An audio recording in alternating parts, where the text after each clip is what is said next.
Protests from the ones in Sacramento to the upcoming student march in D.C. this weekend can be a powerful agent for change. That was never seen more clearly than in 1963 in racially segregated Birmingham, Alabama. In May of that year, civil rights activists, including Dr. Martin Luther King, launched the Children's Crusade. The goal was to use the tactics of nonviolent protest to provoke civic and business leaders of Birmingham to agree to desegregate. C. Virginia Fields is the former Manhattan Borough president and participated in student protests in Birmingham during the civil rights struggle. I spoke to her earlier. Ms. Fields, thank you so much. Thank you. How old were you in 1963 and what 60. were you doing? At that time, because of overcrowded in schools and, you know, we had segregated schools, we had graduations in January and we had graduations in May. So I had graduated in January of 63 and I marched with Dr. King in April of 63, the only march that he led in Birmingham on Good Friday. What was the atmosphere in the city like at that time? Oh, as you can well imagine, it was very tense, but people were ready. People were committed. I think it was Andrew Young's book when he said he never saw a group of people so ready as they found them in Birmingham. And having lived in Birmingham all of my life under segregated conditions, going to stores where you could not go into dressing rooms, could not sit down at counters to eat, had to stand up and eat your hot dog no matter how hungry you were. So being through that and seeing my church and my pastor, who was Reverend Fred Shuttlesworth, living only a stone's throw from the church, feeling the impact of 3 bombings of that church, and seeing he and his family beaten when he tried to integrate schools. There was no fear of marching. You almost felt that you had to. It was your time had come, not knowing the outcome, but you were ready, and I was among those who were ready. You were a teenager, yes, but you were going up against the forces of Public Safety Commissioner Bull Connor, yes, who was notorious for his violence and for his ruthlessness. He was a mean man, no question about it. And of course, George Wallace was the governor. So between the two of them, they meant no good for colored people. And he, of course, came out with the dogs. I was one hit by the fire hose, and the pain of being hit by a fire hose is something I hope no one ever has to experience. But I was arrested on Good Friday and ended up spending 6 days in jail. How was that?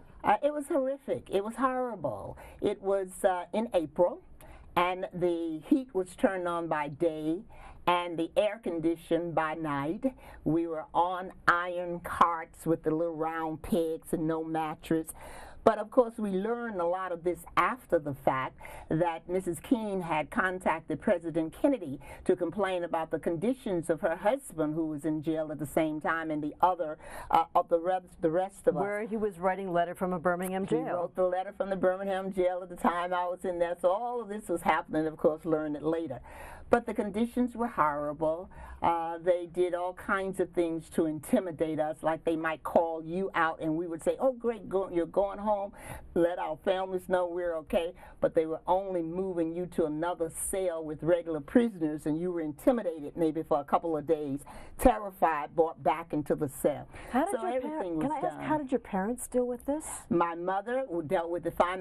My father had passed, and my mother was a leader in the community. She was one of the civil rights leaders, and so the youngest of 5 children, other 2 sisters were in college, my brother was working, and he was very concerned about me marching because he was in education and fearful of losing his job and his wife's job. But my mother was okay. She was my champion. She was a leader in the community, and I was there representing. My mother, my father, my sisters, my ancestors, my grandparents, she was fine with it. And was there a point in time where you actually confronted Bull Connor?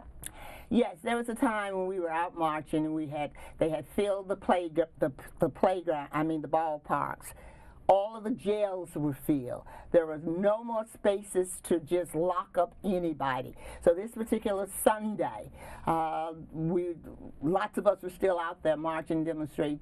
So we marched to this park, and we had been instructed, because we were always given lessons on nonviolence. That was the key. We were to fall to our knees when confronted. We were confronted that Sunday, and Bill Connor was there telling the firemen to turn the hose on us, and the dogs snaring at us, and we were very fearful, so we fell on our knees. He came and stood there because he felt they were not moving fast enough, and he tried to turn on that hose, and I tell you, he pulled it, nothing came out. And he was like about as close now to me as I'm to you. And for those of us certainly who were very much concerned, and our spiritual faith kicked in, we knew that God was on our side. Nothing came out of those water hoses.